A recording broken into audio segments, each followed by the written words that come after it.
Some messages aren't meant to be found. Some truths are too heavy for words spoken aloud. And sometimes, the most important things we need to say are written in the steam of a bathroom mirror, 1 second before we disappear forever. This is the story of Michael Torres, a 34-year-old software engineer from Portland, Oregon. A quiet man who lived a quiet life, until the morning he left behind 5 words that would shatter everything his family thought they knew about him. Michael had always been the reliable one, the brother who never missed a birthday call, the son who visited every Sunday for dinner, the friend who showed up when you needed him most. He worked at a tech startup downtown, lived in a modest apartment overlooking the Willamette River, and had a routine so predictable you could set your watch by it. Every morning at 6:15 a.m., Michael would wake up, make coffee, check his emails, and take a long shower before heading to work. His neighbors knew the sound of his Toyota Camry starting at exactly 7:45. His coworkers knew he'd be at his desk by 8:30, already halfway through his second cup of coffee. But what nobody knew was that Michael had been carrying a secret for 3 years. A secret so heavy it had been slowly crushing him from the inside out. It started with headaches. Mild at first, easily dismissed as stress from work deadlines and long hours staring at computer screens. Then came the moments of confusion, forgetting where he parked his car, losing track of conversations mid-sentence, struggling to find words that had always come easily to him. The diagnosis came on a rainy Tuesday in October. Glioblastoma multiforme. Stage 4, brain cancer. The oncologist's words hung in the sterile air like a death sentence wrapped in medical terminology. 6 months to 2 years, she said. With treatment, maybe longer. Without it, maybe less. Michael sat in that doctor's office, staring at the diplomas on the wall, and made a decision that would define his final months. He wouldn't tell anyone.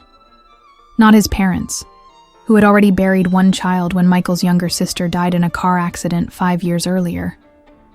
Not his brother Antonio, who was finally getting his life together after years of struggling with addiction. Not his best friend Jessica, who had just gotten engaged and was planning the wedding she'd dreamed about since they were kids. He would handle this alone. He would protect them from the pain of watching him die, just as he had always protected them from everything else. For 8 months, Michael lived a double life. During the day, he was the same dependable Michael everyone had always known. He went to work, attended family dinners, celebrated birthdays and holidays. He listened to Jessica's wedding plans with genuine enthusiasm and helped Antonio move into his new apartment. But at night, alone in his bathroom after each chemotherapy session he attended in secret, Michael would look at his reflection in the mirror and see the truth. The weight loss he explained away as a new diet. The fatigue he blamed on work stress. The medication bottles hidden in a shoebox under his bed. Labels turned inward so visiting family wouldn't see them. The treatments weren't working. The tumor was growing, pressing against parts of his brain that controlled memory, speech, and movement. Michael could feel himself slipping away, piece by piece, like sand through his fingers. On the morning of June 15th, Michael woke up knowing it would be his last day at home. The previous night, he had finally accepted what his doctors had been gently suggesting for weeks. It was time for hospice care. He had made the arrangements quietly, telling his family he was going on a work retreat to explain his sudden absence. He went through his morning routine one final time. Coffee at 6:15, emails at 6:30. But when he stepped into the shower at 6:45, something inside him broke open. The steam began to fog the bathroom mirror, and Michael found himself standing there naked and vulnerable, staring at his ghostly reflection disappearing behind the condensation. His hands were shaking, whether from the medication or the weight of what he was about to do, he couldn't tell. He reached out with his index finger and began to write on the mirror's steamy surface. The words came slowly, each letter a monumental effort, as if his body understood the gravity of what he was confessing. I have been dying alone. 5 words, 23 letters, one devastating truth. written in water vapor on glass. Michael stared at those words for exactly 1 second. 1 second where he could have erased them, could have wiped the mirror clean and continued living his lie. 1 second where he could have chosen silence over truth, protection over honesty. Instead, he stepped back, got dressed, and walked out of his apartment forever. The words remained on the mirror, slowly fading as the bathroom cooled and the steam dissipated. But they stayed long enough for Antonio to find them 3 days later, when he used his spare key to check on Michael after his brother stopped answering phone calls. Antonio stood in that bathroom, staring at the faint outline of letters on the mirror, and felt his world collapse. He called their parents, who rushed over in a panic. They called Jessica, who dropped everything and drove straight there. And together, they pieced together the truth Michael had been hiding. The medication, bottles under the bed, the appointment cards tucked between book pages, the journal Michael had been keeping, documenting his symptoms and treatments, his fears, and his desperate desire to protect the people he loved most. They found Michael at the hospice facility, across town, unconscious, and surrounded by machines. The nurses said he had been asking for his family, but Michael had listed himself as having no emergency contacts. He had been planning to die alone, surrounded by strangers, believing he was sparing his loved ones the pain of watching him leave. For the next 6 days, Michael's family never left his side. Antonio held his hand and whispered apologies for every argument they'd ever had. Their parents took turns reading him stories from his childhood, the same books they had shared when he was small. Jessica played his favorite songs on her phone and told him about her wedding plans, promising to save him a dance at the reception, even though they both knew he wouldn't be there. On the 7th day, Michael opened his eyes one final time.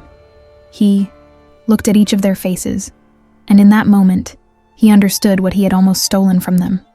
Not just the chance to say goodbye, but the opportunity to love him through his darkness, instead of having to love him in spite of his secrets. He died surrounded by love, his hand clasped in his brother's, his parents' voices humming a lullaby from decades past. And in those final hours, the family realized that Michael's greatest act of love hadn't been protecting them from his dying. It had been trusting them enough to let them be present for it. The message on the mirror had faded completely by the time they returned to his apartment to pack his belongings, but its impact remained, carved into their hearts like words etched in stone. I have been dying alone. 5 words that taught them the difference between dying alone and living in isolation, between protecting others and robbing them of the chance to love fully. Michael's funeral was held on a Thursday morning in June.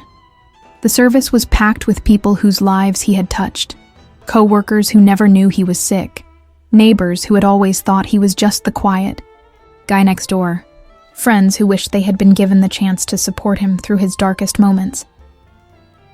But perhaps the most powerful moment came when Antonio stood at the podium and shared the story of the message on the mirror. He talked about the weight of secrets, the burden of trying to protect others from pain, and the devastating loneliness that comes from facing our deepest fears alone. My brother wrote those words thinking he was confessing his failure, Antonio said, his voice breaking. But what he actually left us was a gift, a reminder that our struggles don't have to be solitary, that our pain doesn't diminish when it's shared, and that sometimes the most loving thing we can do is trust others to love us back. Today, Antonio keeps a photo of that steamy mirror message in his wallet, not as a reminder of loss, but as a promise, a commitment to never let pride or fear keep him from reaching out when he needs help, and to always be present for others who might be writing their own desperate confessions on mirrors, hoping someone will find them before it's too late. Because sometimes, the most important conversations happen in the space between what we write and what we erase, between the secrets we keep and the truths we're brave enough to share. And sometimes, 1 second of courage, 1 moment of choosing honesty over protection, can transform not just how we die, but how the people who love us learn to live. If this story moved you, please take a moment to like this video and subscribe to our channel for more stories about the moments that change everything. And remember, you don't have to face your darkest moments alone. Sometimes the most powerful thing you can write isn't a message on a mirror, but a text to someone who cares about you, letting them know you need them. Because we all deserve to be loved through our struggles, not in spite of them.